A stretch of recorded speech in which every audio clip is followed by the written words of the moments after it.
राजनाथ सिंह के खिलाफ भी लोकसभा लड़ा हूँ। अपना अर्थी पे ही नॉमिनेशन करता हूँ। पहचान राजन यादव से। हमारे यादव में जातिवाद नहीं है, जातिवाद उच्च कोटियों में है कि हमारे जो यादव लोग हैं वो भी बुद्ध को ग्रहण करें, क्योंकि बाबा साहब से बड़ा कोई ज्ञानी आज तक धरती पे पैदा नहीं। जब जनता 80 करोड़ फ्री राशन ले रहे थे, मतलब गरीब है।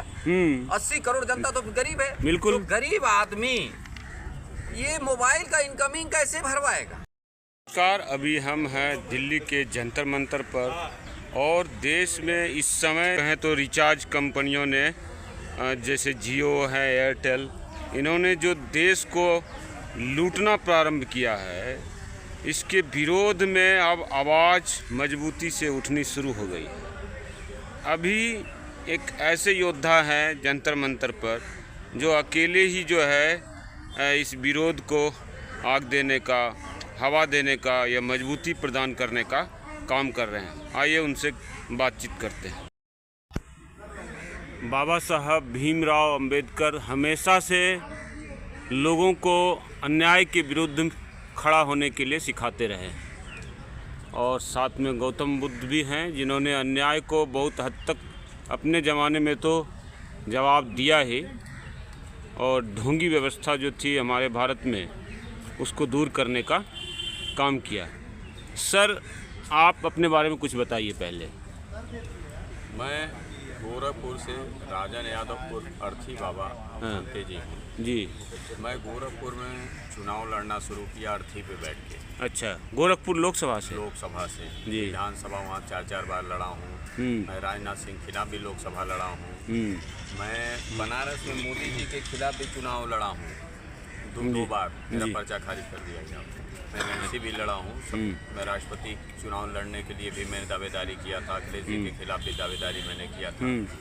मैं बहुत सारे चुनाव लड़ा हूँ। मैं अपना अर्थी पे ही नॉमिनेशन करता हूँ, अर्थी पे ही अपना प्रचार भी करता रहा। एक बात है सर, आपने बौद्ध धर्म की वेशभूषा अपनाई हुई है, तो मतलब इसकी प्रेरणा कहाँ से मिली और आपके नाम के पीछे जो यादव शब्द लगा हुआ है अभी, उसका क्या तात्पर्य है? देखिए, मेरा पहचान राजन यादव से है जी। स्कूल सर्टिफिकेट में नाम हट नहीं सकता मेरा। अच्छा। मैं अपनी डिग्री हटा नहीं सकता जी। भगवान ने बुद्ध कहा कि जो पढ़ा लिखा है वही अब देश का कल्याण कर सकता है, बिना पढ़े लिखे कहीं कुछ नहीं कर सकता जी। बस ये पढ़ लिख के मैंने नौकरी करने के बजाय मैं समाज सेवा को चुना। नहीं, मेरा सिर्फ इतना कहना है कि आपका कहना है कि बुद्ध बनने के बाद नाम के आगे टाइटल हट जाती है। हट नहीं, बुद्ध ने इतना अच्छा कार्य किया कि जातिवाद समाज से खत्म। जातिवाद का हमारे यादव में जातिवाद नहीं है, जातिवाद उच्च कोटियों में है। यादव कभी भी ऐसा नहीं करता है। अब रही बात, देखिए, यादव इसलिए मैंने लिखा ताकि हमारे जो यादव लोग हैं वो भी बुद्ध को ग्रहण करें, ताकि वो समझे कि ये राजन यादव जो बुद्ध बना है तो अखिलेश यादव को भी बुद्ध बनना। अच्छा, आप प्रेरित कर रहे हैं यादवों प्रेरित को? कर रहे हैं कि यादव वर्ग हमारा जो हमको तो जानता है कम से कम। जब एक यादव हो सकता है, हर ओबीसी या एससी सब लोगों को बौद्धिस्ट होना चाहिए, क्योंकि बाबा साहब से बड़ा कोई ज्ञानी आज तक धरती पे पैदा नहीं हुआ जो वर्तमान में जो आंदोलन को चलाएं, जिन्होंने आज वोट देने का अधिकार दिलाया। सारे अधिकार लगभग बाबा साहब ने दिलाया। आज जो लोग घूम रहे हैं, आप बाबा साहब में ज़्यादा विश्वास करते हैं या गौतम बुद्ध में? देखिए, गौतम बुद्ध के रास्ते पे बाबा साहब चले हैं। अच्छा। और बाबा साहब जब बुद्ध को ग्रहण किया, बुद्ध का मतलब है बुद्धि, कोई धर्म नहीं है। हमारे यहाँ धम्म है। हाँ। धम्म का मतलब होता है एक रास्ता, अच्छे रास्ते पे चलना। और संघम शरणम गच्छामि, संघ मतलब सब लोग मिलजुल के एक साथ है, कोई ऊंच नीच नहीं है, सब लोग। चलिए, ये तो बौद्ध धर्म के बारे में आपके विचार थे, लेकिन आप जो मूल जो है आपका बड़ा अच्छा लगा कि ये जो मोबाइल की जो ये रिचार्ज कंपनियां हैं, इन्होंने एक तरह से देश को लूटना शुरू कर दिया है अब, और हमारे जैसे लोग भी अब इसमें परेशान हैं।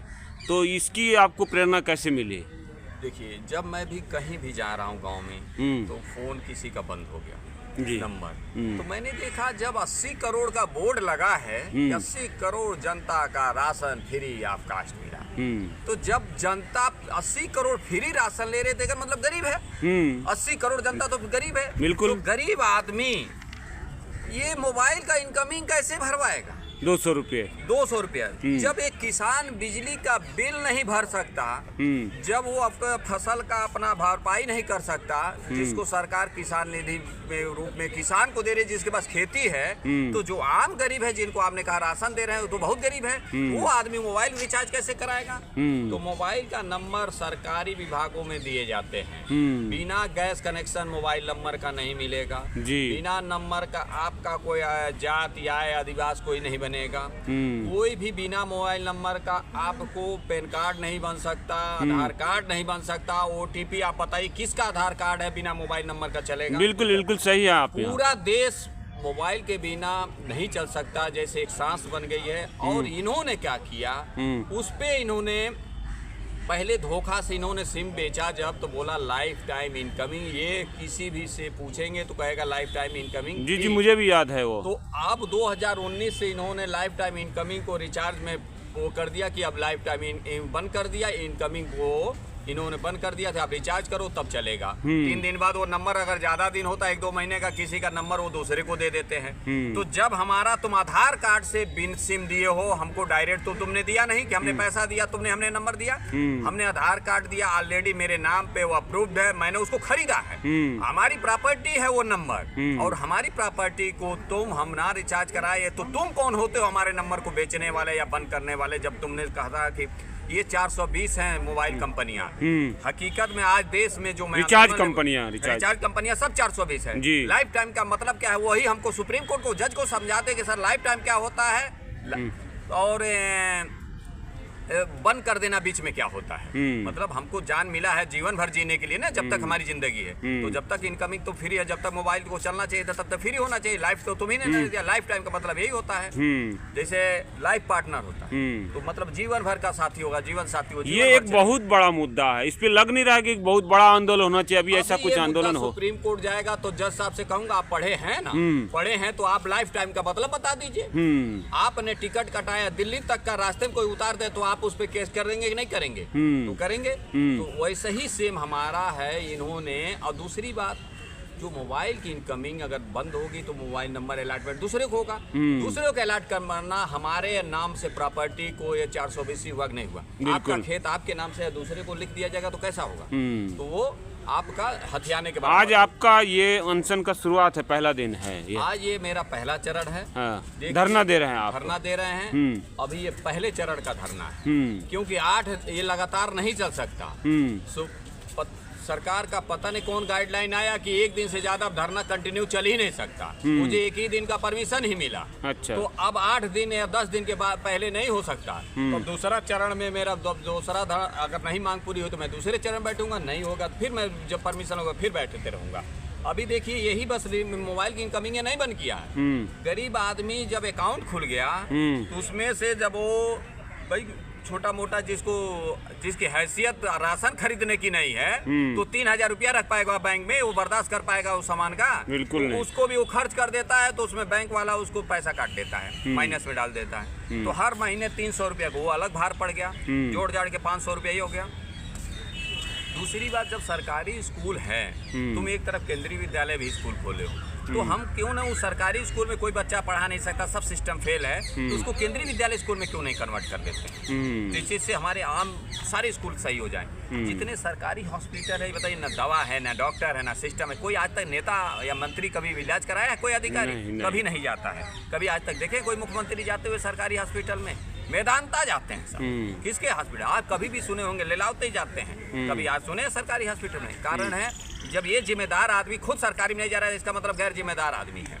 ये लोकतंत्र की हत्या है, इसीलिए मैं अर्थी निकालता हूँ। दूसरा आप ये जान लीजिए, जितने देश में मंदिर बने हैं सब सरकारी विभागों में बन गए। वो सरकारी विभाग की जमीन पर उतना कब्जा इन्होंने मंदिर द्वारा अगर मंदिर है ठीक है, हम कुछ नहीं विरोध कर रहे हैं, हमारा बुद्ध विहार भी तब होना चाहिए। मस्जिद के बारे में क्या कहना है आपका? जहाँ भी हो सरकारी जमीन में अगर मस्जिद भी है तो हमको उससे वो नहीं है कि हम क्यों बनाए, हमारा भी बना दो सरकारी पैसे से बस। वो सरकारी जमीन में तो सरकार का है, आम पब्लिक का सरकारी जमीन में कब्जा हो सकता है? नहीं हो सकता, चाहे किसी संस्थान का भी नहीं हो सकता। आप कौन होते हैं किसी को वो सरकार का माना जाए, उसमें हमारा बुद्ध विहार भी बगल में बना दिया जाए, बाकी हमें उसमें कोई एतराज़ नहीं। ठीक है।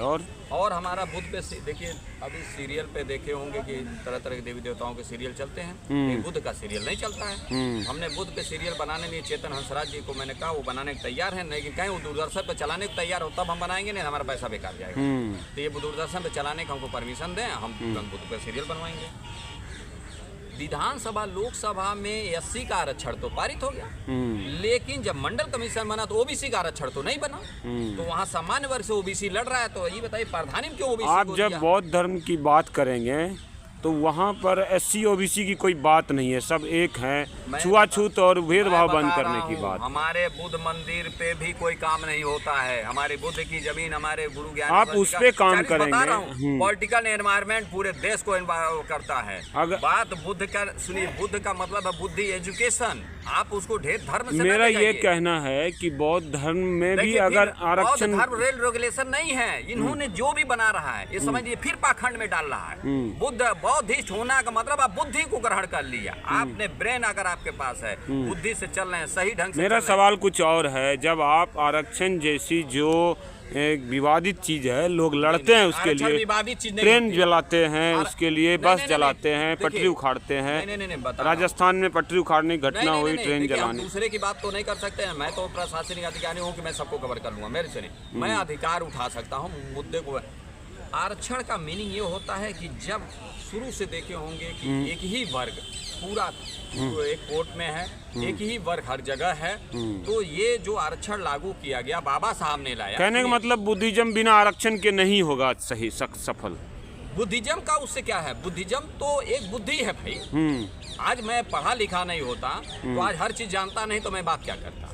बुद्धिज्म का कोई धर्म नहीं है, आप धर्म के रिलेशन का कोई हमारे यहाँ वर्ड नहीं है। अच्छा, हमारे यहाँ धर्म है। तो आप सिर्फ समाज में बराबरी लाना चाहते हैं, चाहे जैसे चाहते हैं। तो ये बताइए, आप बड़े अधिकारी हैं बड़े कास्ट के, हमारे आदमी को नौकरी नहीं देंगे, आपके हाथ में है। तो अगर रिजर्वेशन नहीं हो तो आज तक कोई प्रधानी का एमएलए एमपी नहीं हो सकता एससी। आज वो रिजर्वेशन की देन है कि आज वो सदन, यानी पिछड़ों को भी मिलना चाहिए आरक्षण। पिछड़ों को क्यों नहीं मिलना चाहिए? जब चलिए आगे सर क्या है आपका? आगे हमारा देखिए, पूरे देश में अधिवक्ता वर्ग ऐसा है, बुद्धिजीवी वर्ग है, जिन्होंने संविधान को बनाया। अधिवक्ता ने ही, बाबा साहब अधिवक्ता, राजेंद्र जी अधिवक्ता, सब लोगों ने बनाया। लेकिन उन्होंने अधिवक्ता का एक सुरक्षा बिल जो है वो अधिवक्ताओं की सुरक्षा से संबंधित, जो इनकी हत्या हो सकती है, जैसे किसी केस लड़ रहे हैं तो किसी को मार सकता है, देखिए देंगे, इनकी सुरक्षा बिल बनना चाहिए ताकि इनको ये। क्या आप भी अधिवक्ता हैं? क्या चीज? मैं किसी के जनमानस का मुद्दा उठाऊं? ठीक है आगे। मैं अधिवक्ता नहीं हूँ, मैं एमबीए हूँ, होमपैथ से फार्मासिस्ट हूँ। देखिए ओबीसी एससी के जो बच्चे होते हैं, उनके पास नौकरी नहीं है, खेती नहीं है, इनकी बच्चों की पढ़ाई की फ्री ऑफ कॉस्ट होना चाहिए। जो सरकारी स्कूल है वो तो उसको उसमें भी फ्री किया जाए, उसमें भी पैसा लगता है। गैर सरकारी है तो उसको सरकार पेमेंट करे। देखिए जो दिव्यांग हैं, ये अपनी चीज़ें कहाँ कहें, इनका कोई मुद्दा उठाता नहीं है, इनकी बहुत सारी समस्याएं। दिव्यांग का मुद्दा नेक्स्ट क्या है सर आपका? मेरा ये है कि देखिए हॉस्पिटल का तो आपको बता ही दिया। अब आ जाइए, नेक्स्ट मुद्दा है महिलाओं का सैनिटरी पैड का मुद्दा। आज हमने आरटीआई में मांगा था, तो आरटीआई में मांगूंगा तो आपको दे भी सकता हूँ। 35.6% महिलाएं देश में सैनिटरी पैड नहीं यूज करती हैं। क्यों? क्योंकि वो खरीदना पड़ता है, वो गरीबी से नहीं खरीदती। अच्छा, फ्री होना चाहिए, फ्री ऑफ कास्ट हमको सरकार को एकदम। और क्या है सर आगे? देखिए अब रही बात, जितने सरकारी गैर सरकारी स्कूल हैं, इनके बाथरूम के पीछे एक सैनिटरी पैड को जलाने की एक चिमनी लगती है। सरकार का ये मानक है, सुप्रीम कोर्ट का गाइडलाइन, ताकि उसमें किसी को बीमारी ना हो, बाहर नहीं फेंक सकते पैड को। तो चिमनी इन्होंने किसी स्कूल ने नहीं बनाया, स्कूल का मान्यता कैसे मिल गया? तो वो बननी चाहिए।